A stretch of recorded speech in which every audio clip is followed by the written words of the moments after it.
Oftentimes, people think that evil only lives in the mind of the poor. However, evil lurks everywhere, even amongst the rich. Margaret Stevens woke up to the sound of birds chirping outside her mansion's window.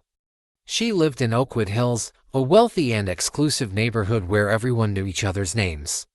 Margaret got dressed and headed downstairs to make breakfast. As she sipped her coffee, she gazed out at the perfectly manicured lawns.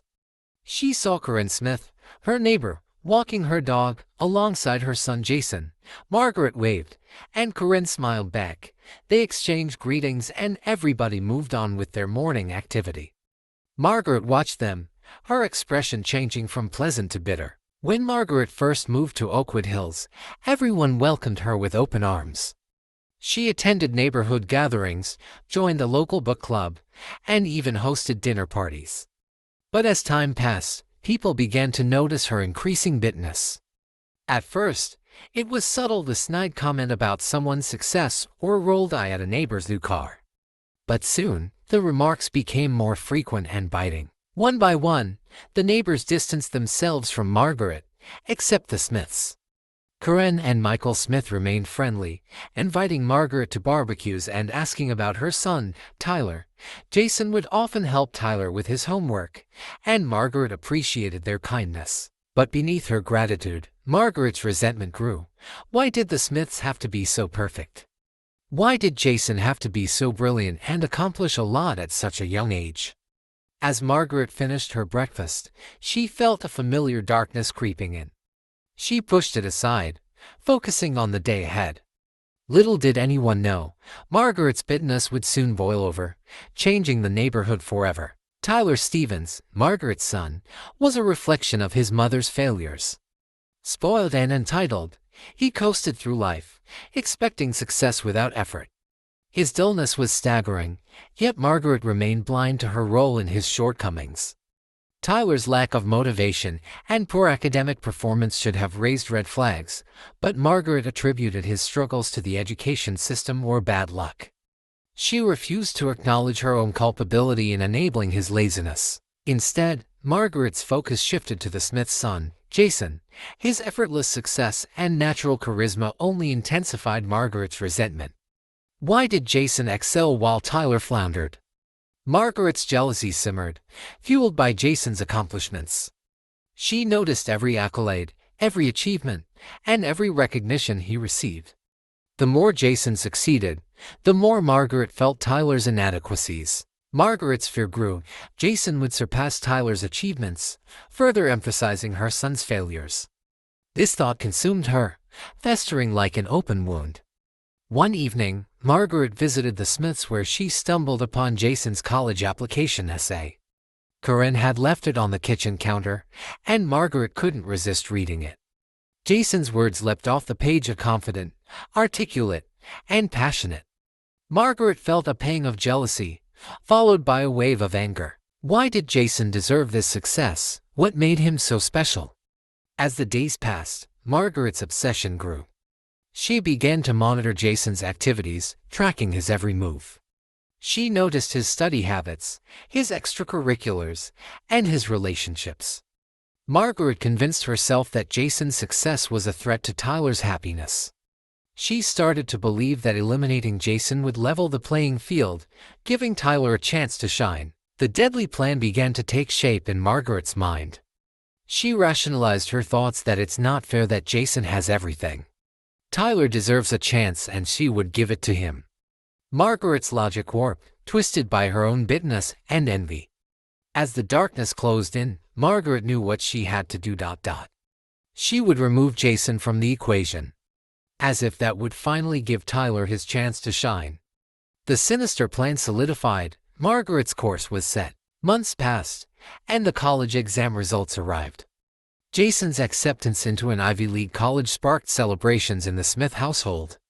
Meanwhile, Tyler's dismal performance left Margaret seething. Margaret's anger boiled over as she read Tyler's report card. How could her son fail so miserably while Jason soared? The injustice burned within her. The final straw came when Corinne shared her dinner plans with Margaret about how she and her husband, Michael, will be celebrating their anniversary the next day at a prestigious restaurant in town named Chez Lauren. She further went ahead to describe how their night was going to be a quiet, enjoyable evening which they had not had in a long time. Margaret's smile masked her rage. Why did the Smiths deserve perfection? Why did they get to enjoy life's sweetness while she suffered? That evening, Margaret's plan solidified. She would eliminate Jason, removing the constant reminder of Tyler's failures. To ensure Tyler wouldn't interfere, Margaret crushed a sedative into his dinner. As he ate, the drug took effect, rendering him unconscious. This sedative was going to keep him unconscious for up to 48 hours, and since he really had no friends other than Jason, she didn't worry about people finding out and he wasn't moving about, and if they did, she would lie that he isn't feeling too good and needed to rest. With Tyler safely asleep, Margaret turned her attention to Jason. She dialed his number, her voice sugary sweet. She told him to come and help fix her computer. "Jason, dear, I need your help with something. My computer's acting up, and I was wondering if you could take a look tomorrow evening," she said when she called him. Jason agreed, and aware of the danger lurking ahead. The next evening, Margaret prepared for her sinister act. She cleared the living room, removing any obstacles. In the kitchen, she mixed a potent cocktail of sedatives and poison, carefully measuring the doses. As Jason arrived, Margaret greeted him with a warm smile. Before taking him to her computer, she offered him the poison iced tea. Jason innocently took the drink and even thanked her for her hospitality.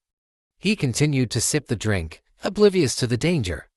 Within minutes, he began to feel dizzy and his words became slurred. Margaret's heart pounded. She helped Jason to the couch. Pretending to be concerned, she advised him to lie down on the couch for a bit. Jason agreed, closing his eyes, not knowing that he would never open them again. Margaret waited until Jason was unconscious before making her move. She dragged his limp body to the backyard, her mind racing. She had prepared a hidden grave, concealed beneath a layer of concrete and a garden shed. Margaret's hands moved with deadly efficiency, burying Jason's body. As she covered the grave with soil and plants, Margaret felt a twisted sense of satisfaction.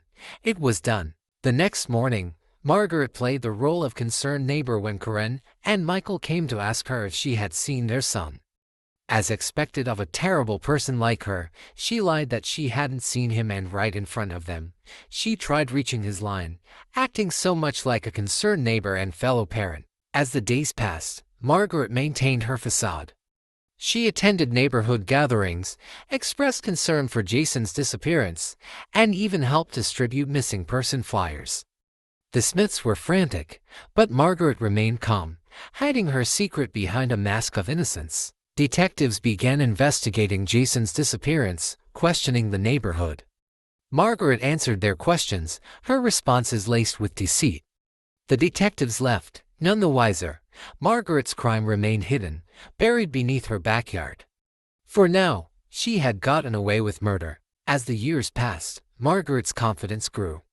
She had eliminated the one person who threatened her family's status, and she knew she would never be caught.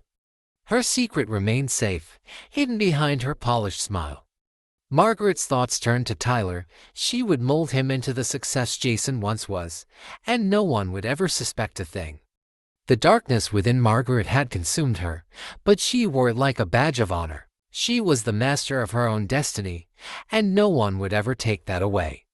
And also the Smiths' lives were not as happy as they used to be, and this gave her great joy.